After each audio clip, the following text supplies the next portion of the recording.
टाटा न सिर्फ देश का वो ब्रांड जिसे बच्चा बच्चा जानता है, बल्कि पूरे भारत में शायद ही ऐसा कोई इंसान होगा जिसने जिंदगी में कभी भी टाटा का एक भी प्रोडक्ट इस्तेमाल न किया हो।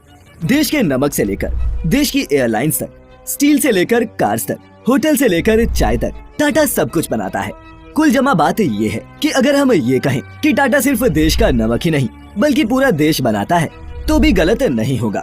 टाटा कोई कंपनी नहीं है, बल्कि ये कई कंपनी से बना एक ग्रुप है जो करोड़ों लोगों को रोजगार देता है और ये देश के वर्तमान और भविष्य दोनों को बना रहे हैं। और रतन टाटा देश के बाकी बिजनेसमैन अंबानी और अडानी से बिल्कुल अलग हैं। वो बिजनेसमैन नहीं बल्कि इंडस्ट्रियलिस्ट हैं।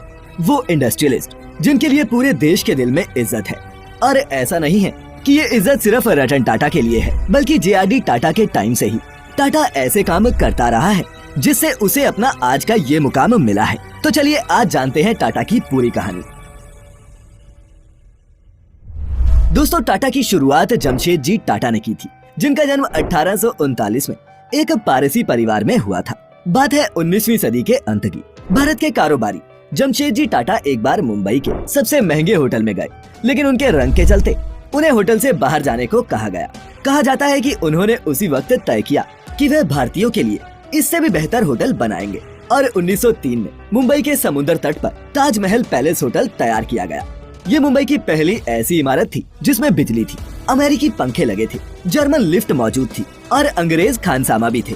रतन टाटा के साथ ऐसा ही कुछ फोर्ड ने भी किया था, वो भी आपको बताएंगे। बस आपको वीडियो के लास्ट तक हमारे साथ बने रहना है। दोस्तों, टाटा के पूर्वज पारसी पुजारी थे, लेकिन जमशेदजी ने तो कपड़े, चाय, तांबा, पीतल और यहाँ तक अफीम के धंधे में भी अपनी किस्मत आजमाई, क्योंकि तब अफीम का धंधा कानूनी तौर पर मान्य था। उन्होंने इस दौरान काफी यात्राएं की और नई खोजों को लेकर वो बहुत ज्यादा उत्साहित रहते थे। ब्रिटेन की एक यात्रा के दौरान उन्हें लैंकाशायर कॉटन मिल की क्षमता का अंदाजा हुआ। साथ में ये एहसास भी हुआ कि भारत अपने शासक देश को इस मामले में चुनौती दे सकता है। और फिर उन्होंने ही 1877 में भारत की पहली कपड़ा मिल खोली थी। इम्प्रेस मिल्स का उद्घाटन उसी दिन हुआ जिस दिन क्वीन विक्टोरिया भारत की महारानी बनी। जमशेदजी के पास भारत के लिए स्वदेशी सोच का सपना था।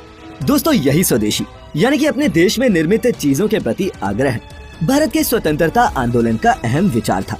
जी हाँ, जिस स्वदेशी सोच को आज हम बढ़ावा दे रहे हैं उसकी नींव टाटा ने ही रखी थी।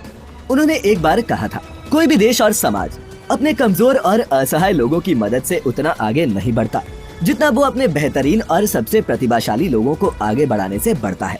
उनका सबसे बड़ा सपना स्टील प्लांट बनाने का था, लेकिन इसके पूरा होने से पहले ही उनका निधन हो गया, जिसके बाद उनके बेटे दोराबजी टाटा ने इस चुनौती को संभाला और 1907 में टाटा स्टील ने उत्पादन शुरू कर दिया।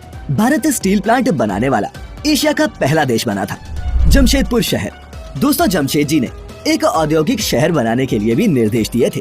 उन्होंने दोराब को लिखे एक लेटर में कहा था कि इस शहर की सड़कें लंबी होनी चाहिए और उसके दोनों तरफ छायादार पेड़ लगाए जाएं। लॉन और बगीचों के लिए पर्याप्त जगह होनी चाहिए। फुटबॉल, हॉकी के मैदान के अलावा पार्क के लिए भी जगह होनी चाहिए। और दोस्तों, उनके इन्हीं निर्देशों का नतीजा बना जमशेदपुर शहर। प्रॉफिट से ऊपर रखे एम्प्लॉय। दोस्तों, दुनिया भर के दूसरे देशों में भी जब अपने कर्मचारियों के लिए भले ही योजनाएं न के बराबर होती थी, तब भी टाटा ने श्रमिकों के लिए कल्याणकारी योजनाएं शुरू की। 1877 में पेंशन की व्यवस्था, 1912 में प्रतिदिन 8 घंटे की शिफ्ट और 1921 से मातृत्व सुविधाएं मुहैया करवानी शुरू की। जमशेदजी का यकीन ये था कि कारोबार तभी आगे बढ़ेगा जब उसमें समाज के बड़े तबके की हिस्सेदारी होगी, खुद नहीं देश पहले।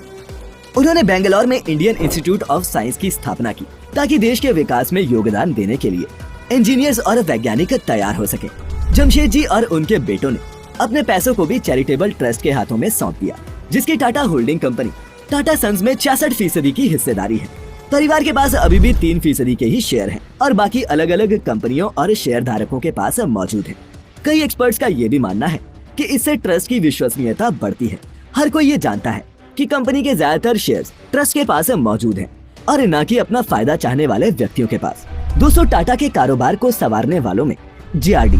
यानी कि जहांगीर टाटा का अहम योगदान रहा है। वे 1938 में टाटा समूह के चेयरमैन बने।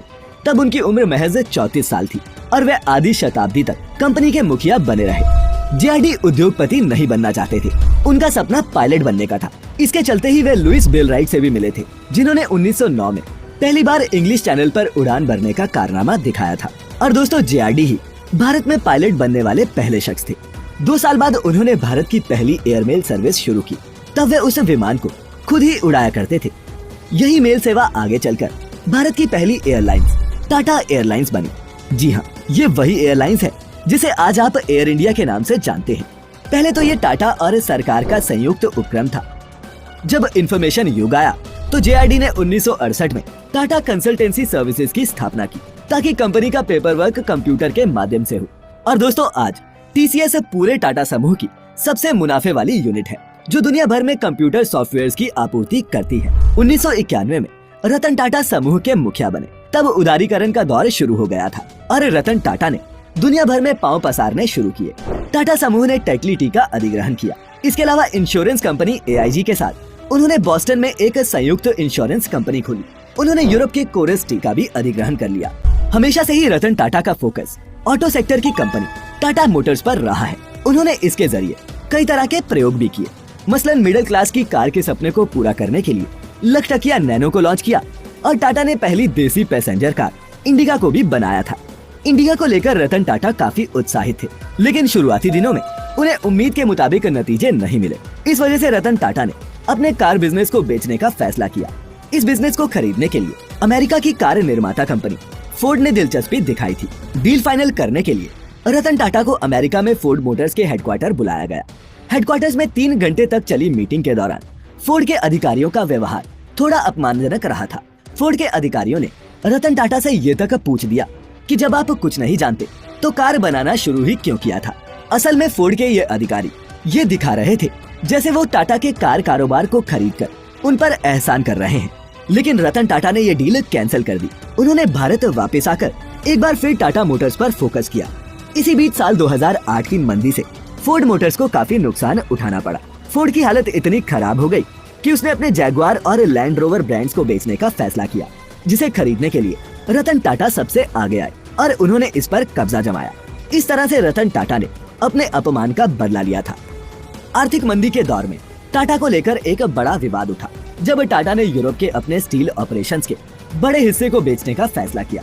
तब ब्रिटेन की कर्मचारी यूनियंस ने आरोप लगाया कि टाटा अपने मूल्यों के प्रति ईमानदार नहीं है। तब रतन टाटा भारत से सीधे ब्रिटेन पहुंचे और घोषणा की कि बिना किसी सलाह मशवरे के ऐसा नहीं होगा। दिसंबर 2012 में रतन टाटा ने टाटा ग्रुप की कमान टाटा परिवार से बाहर के व्यक्ति साइरस मिस्त्री के हाथों में दे दी थी और उन्हें कंपनी का चेयरपर्सन नियुक्त किया गया था। दोस्तों टाटा समूह के कारोबार का मुख्य उद्देश्य पारसी उक्ति हमाता हुक्ता और हवाष्टा पर आधारित है, जिसका मतलब है अच्छे विचार, अच्छे बोल और अच्छे काम। लेकिन जब कारोबार बढ़ता चला जाता है तो ये भी मुश्किल होता जाता है। आपको क्या लगता है कि टाटा किस तरह के इंसान हैं? नीचे हमें कमेंट करके जरूर बताएं। साथ ही अगर आपको आज की ये वीडियो पसंद आई हो तो इसे लाइक करने के साथ साथ अपने दोस्तों और रिश्तेदारों के साथ शेयर करना ना भूलें।